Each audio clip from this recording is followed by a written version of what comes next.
É simplesmente maravilhoso estarmos aqui juntos de novo para mais uma análise profunda. Hoje, a gente mergulha no episódio 2 da nossa série A Arte do Bem Viver, explorando um tema super sensível e atual: a mente infeliz e a gratuidade intencional.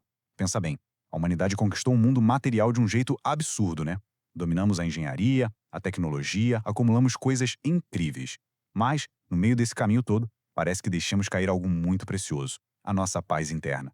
Como é que um sucesso externo tão gigantesco acaba gerando uma exaustão tão silenciosa e profunda por dentro? É exatamente isso que vamos desvendar agora. Para começar a entender esse paradoxo, olha só essa frase. Uma mente que divaga é uma mente infeliz. E detalhe, isso não é poesia, tá? É uma constatação neurobiológica fortíssima publicada na renomada revista Science, pelos pesquisadores Killingsworth e Gilbert. A ciência moderna finalmente validou o que o nosso corpo já grita há muito tempo.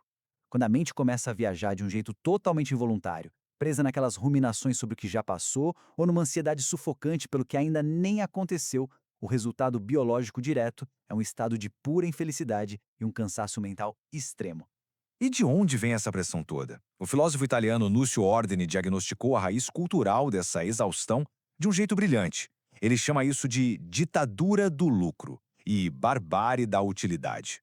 Faz todo sentido, né? A gente vive numa sociedade que impôs uma verdadeira obsessão pela utilidade ininterrupta. Hoje em dia, até o momento de descanso parece que tem que ser otimizado para render alguma coisa. O grande perigo dessa lente estritamente utilitarista é que ela simplesmente corrói a essência humana. Ela nos reduz a maquininhas de produzir e consumir, criando uma ansiedade sistêmica que, convenhamos, ninguém consegue sustentar por muito tempo.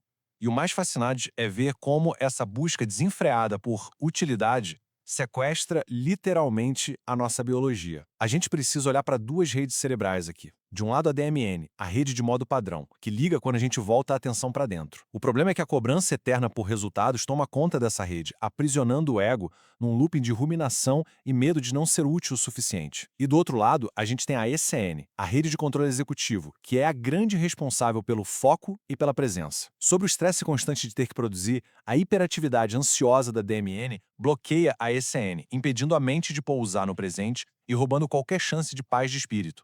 Mas calma que existe uma virada de chave incrível para isso. A ciência cognitiva mostra que a forma como a mente viaja faz toda a diferença.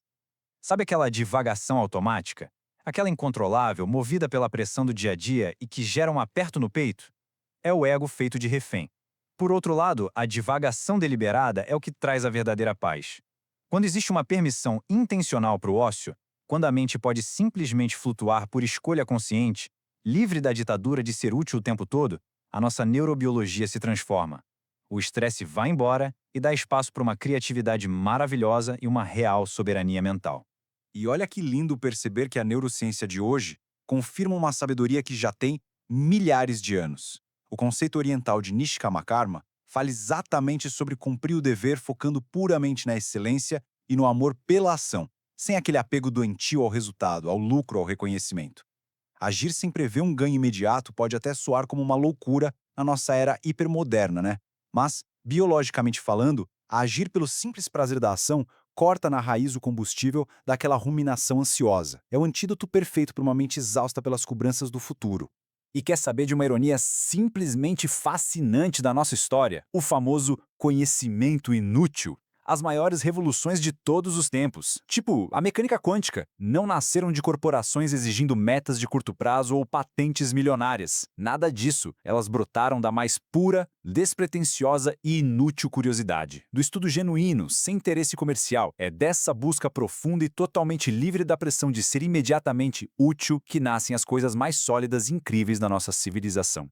Essa presença intencional nos leva a entender que existem domínios na vida que são absolutamente sagrados. Estamos falando da dignidade humana, do amor romântico e fraterno e da busca pela verdade. É crucial perceber que quando a gente tenta aplicar a lógica do lucro ou da posse nesses espaços, a gente acaba destruindo a essência deles. O amor vira ciúme, a busca por conhecimento vira fanatismo, a dignidade vira mercadoria. A vida pede e até exige uma gratuidade total nesses espaços para que continuem bonitos e inteiros.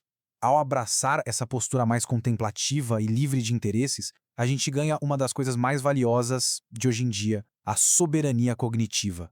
Numa era dominada por inteligência artificial e automação, Conseguir manter a autoria original sobre o próprio pensamento e o próprio julgamento ético é o luxo definitivo. É o novo pilar da integridade. O tempo livre que a tecnologia deveria nos dar precisa ser usado para enriquecer o espírito e nutrir ideias complexas, evitando ativamente aquela atrofia mental que transforma pessoas incríveis em meros consumidores cansados. Bom, e como a gente aterra essa soberania majestosa na prática no meio da correria? Existe um código comportamental muito elegante para isso, chamado Sistema ECA. É uma ponte maravilhosa que nos tira do modo de sobrevivência biológica e nos leva para uma paz que dá para sentir no corpo. Os passos são super simples. Entrego, que é parar de usar força bruta contra o que não podemos mudar. Confio, que é ancorar na certeza de uma ordem maior. Aceito, que é o fim daquela resistência mental que consome tanta energia diante da realidade. E agradeço, que instala uma frequência altíssima no sistema nervoso através de uma gratidão profunda. Para manifestar isso fisicamente, tem um mecanismo que é de uma simplicidade genial: o exercício do ainda bem que. Diante de qualquer desafio do dia a dia, a prática consiste em observar os fatos e afirmar ativamente ainda bem que 3 vezes seguidas, buscando motivos reais. E olha, isso não é só uma frase motivacional, tá? É um truque neurobiológico poderosíssimo. Esse comando silencioso obriga a mente a baixar as armas, forçando as vias neurais a reconhecerem um ambiente seguro. A gente se ancora no positivo antes mesmo de liberar toda a química gostosa da verdadeira paz. Tudo isso nos traz para uma compreensão belíssima sobre o que é, de fato, a verdadeira riqueza. Numa sociedade ofegante que parece idolatrar o barulho e glorificar agendas lotadas, a prosperidade real já não mora naquelas posses que a gente contabiliza numa planilha. Ela mora na elegância inconfundível de uma mente absolutamente soberana e calma. É a capacidade inegociável de simplesmente existir no momento presente, desfrutando de todo o luxo silencioso e da paz que foi cultivada do lado de dentro. Com esse sentimento gostoso de presença e quietude, a gente vai fechando essa nossa exploração do episódio 2. E claro, fica aqui um lembrete super afetuoso para quem nos acompanha sempre. Novos episódios desta série vão ao ar toda segunda-feira, pontualmente às 19h30. Mas até a gente se encontrar de novo, fica essa reflexão no ar. No mundo que aplaude o barulho constante e a utilidade desenfreada, o que acontece com a vida e com todos ao nosso redor quando a gente se permite que o nosso maior luxo seja o absoluto silêncio interno? Até a próxima!